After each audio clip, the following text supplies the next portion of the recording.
Ciao Comrades, today we have our favorite Vita Homebrew news. We have performance improvements, new releases and showcases. Let's get cracking! First to the performance improvements. Rinnegatamente discovered a considerable bottleneck in Vita GL pipeline, which improves performance of plenty of old releases. So far he has updated 6 ports, and let's quickly compare them to the older versions if they are any better. First is Quake 3 Arena. This port, even without update, was running pretty good. Only rarely I have noticed frame rate to go under 60, and without frame counter I wouldn't even notice. After update, the port was running at stable 60 FPS. I've played both versions fully overclocked on same map versus 2 bots, so pretty much same conditions. Second update is for Star Trek Voyager Elite Force. This is pretty much exactly the same case. With older version you would see it occasionally dip, but not by much, and with updated version it was sticking to stable frame rate without any dips. Soul Calibur was pretty enjoyable even without the update, and with it it's even more enjoyable. This port alternates between 30 and 60 FPS, not exactly sure when and why, but it does it, and now it does it better than ever. Swordigo has also received a performance boost. It still tends to dip when you hit or beat an enemy, but without it, it was dipping even more. There was also an update for Chromag Rally and Billy Frontier. To get the performance boost, just update your VPK if you have the port already installed. If not, install it and get the latest update. Huge thanks to Rin for finding the bottleneck and for updating the games. It's greatly appreciated. Let's move on to new releases. First one is a Nanosaur 2, also by Rin. Previously we have received a Nanosaur 1, and now we have also second part. Originally it was released by Pangea. Originally it was released by Pangea Software in 2004, and it was the first stereoscopic game released for Macintosh. In this game you are basically controlling this flying dinosaur, so it feels like a flight combat simulator. I haven't played it previously, so I was able to just about crash into the trees and destroy myself.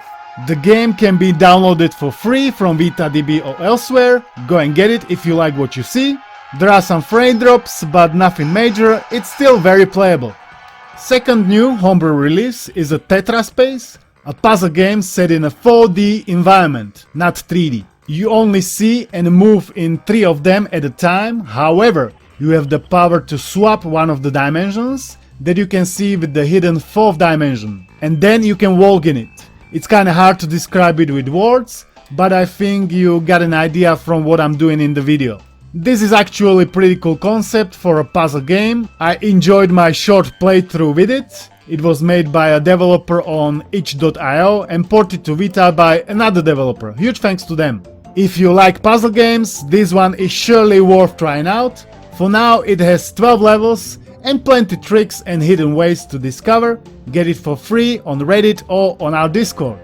Third new homebrew is a port of CSPSP. This was originally a PSP homebrew, but now it runs natively also on the PS Vita. You don't need to go via Adrenaline or anything, but you just need to launch the bubble.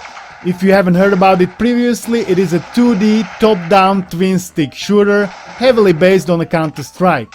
There are all the classic weapons like AK-47 and also all the classic sound effects. It also features multiplayer via community-hosted servers, which are nowadays unfortunately quite dead.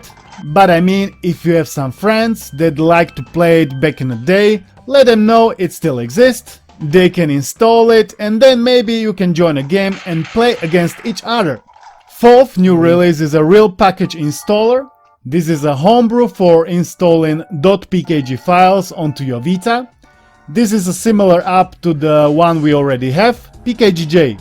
PKGJ downloads and install packages from the web onto your Vita. However, here you need to download and transfer packages separately and then install it with this application. There are a lot of package types. It was tested mostly with the Vita, Patch and PSM, so there might be issues with different packages. I wasn't using this app yet, but as I always say, the more options the better. What do you think about this application? Is it gonna be useful? Fifth is a VitaOxiPad.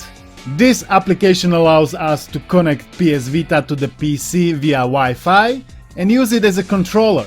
All keys are supported, as well as triggers, accelerometer, gyroscope and touchscreen, and you can use it either with Windows or Linux. So if you ever wanted to use your PS Vita as a wireless controller, now you can. Next is a new mod called NHL 25 Playoff Edition.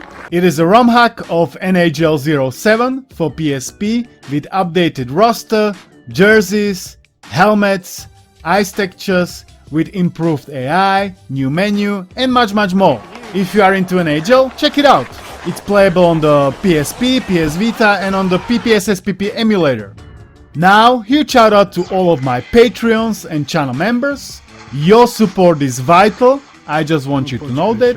And I also want to say, my friends, let me tell you that all the snowflakes have melted down.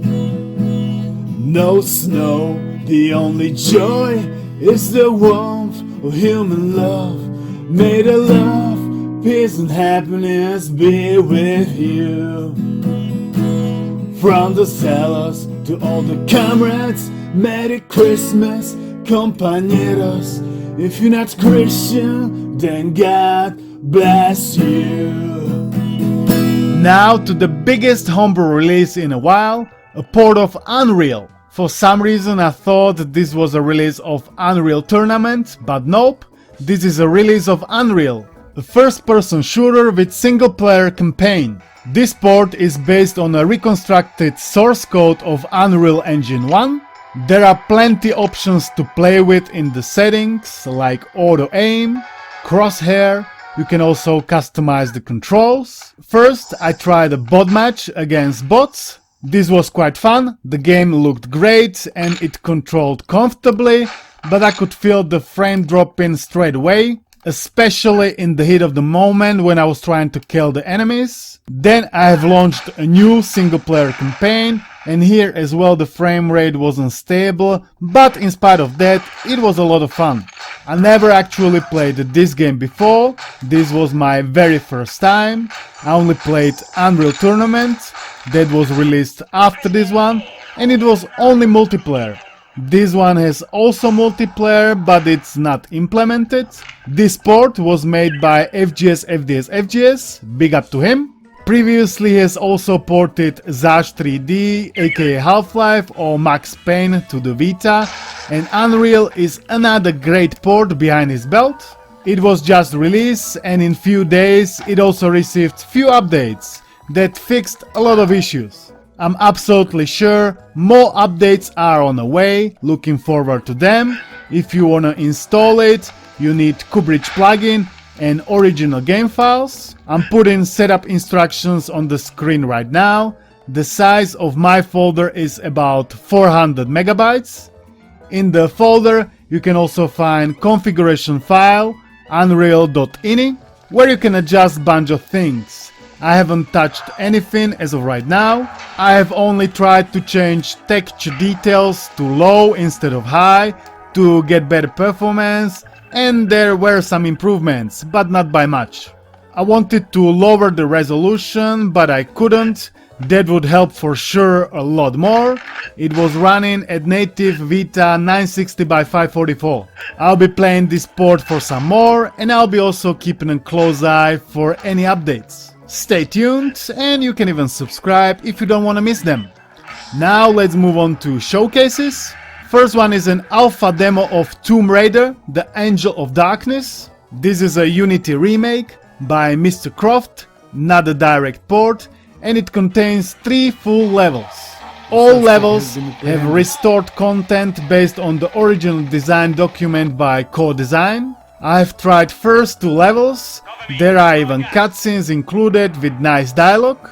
Every level has blue crystal with audio commentary from the developer himself. He talks about the level and what he aimed for. This is very nice touch, I like it. He recommends listening to it on a second playthrough. This demo feels quite polished. I bet it took a lot of work to put it all together. Thumbs up for that. So if you are a fan of Tomb Raider, install it and give it a try. You can find it on our Discord, it's for free, without any copyright infringement. Enjoy! There were also some new pictures and features shared of the upcoming Minecraft Enhanced mod that is coming in the near future, as well as updates for GTA Trilogy. Last but not least, Rin has found a new ITEC 3 engine challenge, Open MoHHAA, also known as open source reimplementation of Medal of Honor Allied Assault. Will it fall under the performance too bad for a release like Jedi Knights, or in the good enough for release like Return to the Castle Wolfenstein? We are yet to find out. Keeping my hopes high, it's gonna fall under the good enough for release category. If you've enjoyed this video, give it a thumbs up, subscribe, join if you feel extra generous. I would like to thank you for watching. Peace out.